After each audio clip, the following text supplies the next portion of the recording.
Alors maintenant, on va quand même parler d'un sujet assez intéressant, c'est comment rentabiliser ces vidéos. J'ai relevé toute une série de possibilités pour rentabiliser ces vidéos. Et on va commencer tout de suite avec le point numéro 1, le placement de produit. Le placement de produit, c'est dans une vidéo, vous, à un moment donné, vous prenez le produit un tel et vous en parlez et c'est du placement de produit.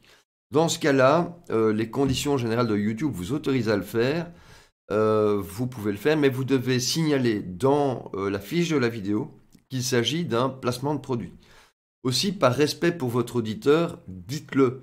Dites voilà, je vous propose un produit, un tel, qui me propose de parler de son produit et je suis payé pour le faire. Il n'y a pas de honte à en parler, au moins c'est clair et il n'y a pas de quiproquo. Les gens vont vraiment vous en vouloir si vous faites du placement de produit sans en parler et YouTube encore plus puisqu'en réalité c'est là-dessus que YouTube se base pour mettre des publicités ou pas sur vos vidéos. Deuxième chose, le sponsoring. Vous pouvez vous faire sponsoriser par une marque pour faire une vidéo. Donc vous, par exemple, je ferai cette vidéo aussi et puis à un moment donné, je m'arrête et je dis voilà, cette vidéo est sponsorisée par telle application. Je vous montre ce que fait l'application et ça prend 1 minute et puis je continue ma vidéo. C'est une autre possibilité, c'est le sponsoring. La troisième possibilité, c'est la vente. Vous pouvez vendre dans vos vidéos un produit ou un service.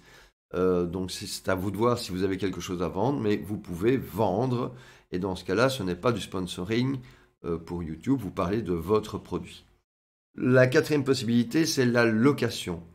Vous pouvez louer votre temps d'antenne à quelqu'un d'autre. Imaginez que vous avez un invité et que vous le faites payer pour être reçu dans votre émission parce qu'il a un film ou un livre ou quelque chose.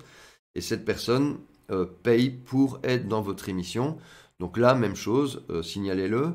Mais c'est du placement de produit puisque finalement, cette personne est là pour parler de son produit et vous avez été payé pour.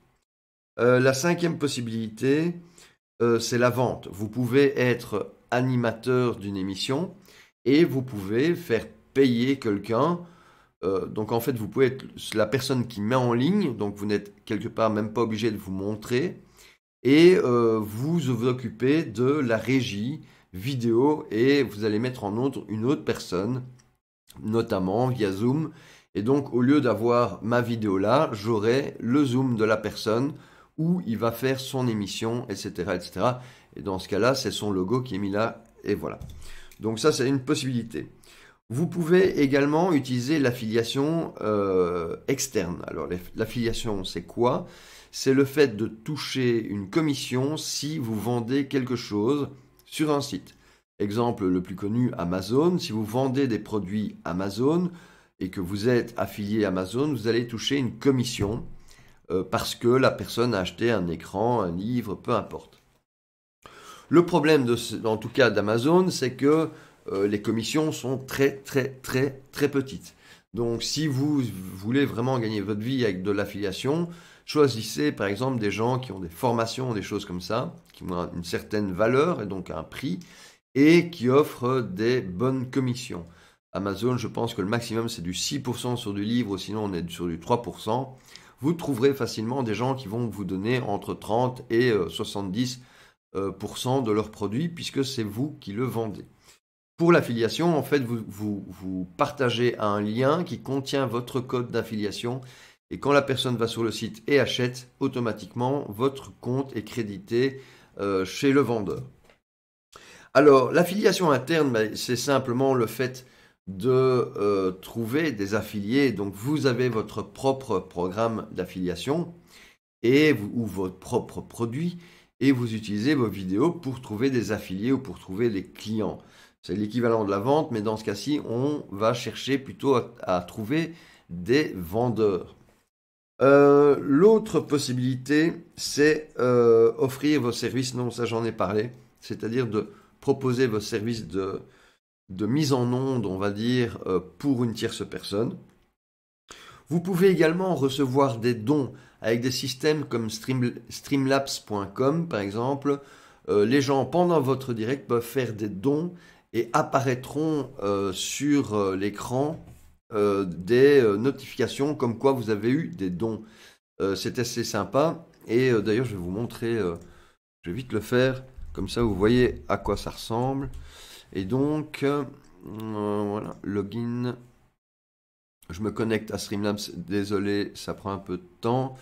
Voilà, et donc je vais ici dans Alertbox, et ici j'ai une alerte qui existe. Et donc je vais lancer une simulation de donation. 10 test donation for euro. Voilà, alors évidemment il y a le retour puisque j'ai l'original et j'ai le retour. Mais donc pendant votre direct, vous pouvez recevoir des dons via streamlabs.com. Le truc, c'est que vous pouvez avoir des dons par PayPal, vous pouvez avoir des dons par carte de crédit, directement sur votre PayPal ou sur votre compte. Donc ça, c'est à vous de paramétrer. Ça fait partie d'une autre formation. Vous pouvez utiliser également quelque chose qui s'appelle Patreon. Alors, on va revenir ici, hop, là, là. Et je partage ça.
Donc l'équivalent de ça, c'est, je vais revenir ici, l'équivalent de ça, c'est le système de Google.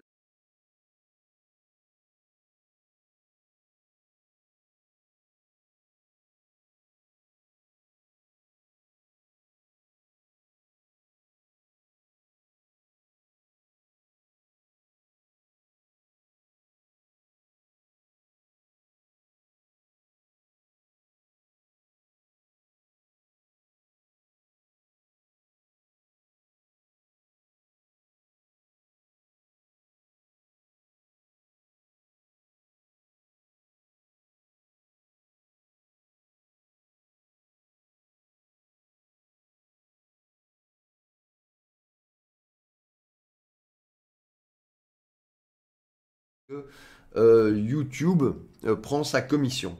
Voilà. Donc ça, c'est une possibilité aussi. Et évidemment, pour vos vidéos, peut-être avant de les lancer, ce que vous pouvez faire aussi, c'est du financement participatif, c'est-à-dire de proposer aux gens de financer le fait que vous allez faire des vidéos. Dans ce cas-là, c'est avant de les faire.